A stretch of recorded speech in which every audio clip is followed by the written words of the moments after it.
Hey guys, this is Alex from Western Cycle.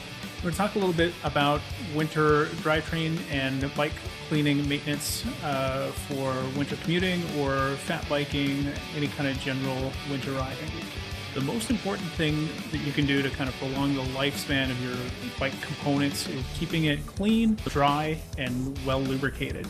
So if you're out for a ride, your bike gets really wet, sloppy, the road salt, the water is going to corrode the chain, drivetrain components. You might end up with a situation where your bike's not capable of forward momentum anymore, or the stuff is just going to break when you're out on a ride.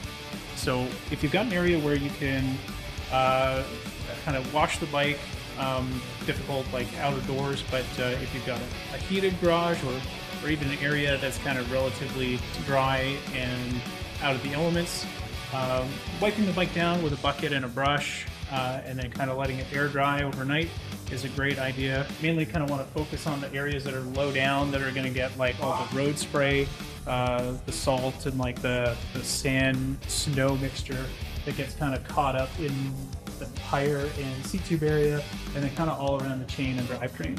Even just like flushing it out with water and letting it dry is a super good idea.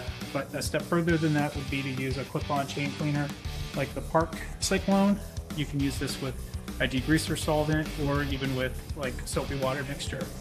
Just clips onto the chain, kind of cycle it, clip it on, move the chain backwards a couple of times, all the slush and stuff gets caught in the bottom of the chain cleaner, and then you can rinse it off with water and let it air dry again.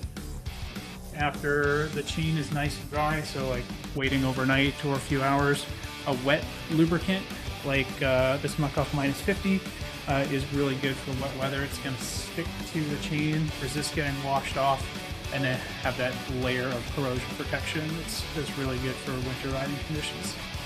Last thing, I guess, the kind of difference between storing your bike in a heated area or in a cold area.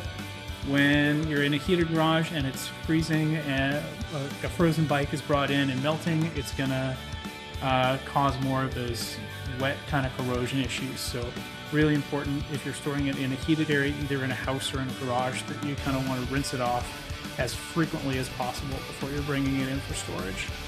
Leaving it outside, you're probably better to kind of just let it kind of freeze and keep it cool and then kind of clean it periodically throughout the winter. Thanks for watching, guys. If you have any questions, hit us up at service@westerncycle.ca or check out our website, westerncycle.ca. Thanks.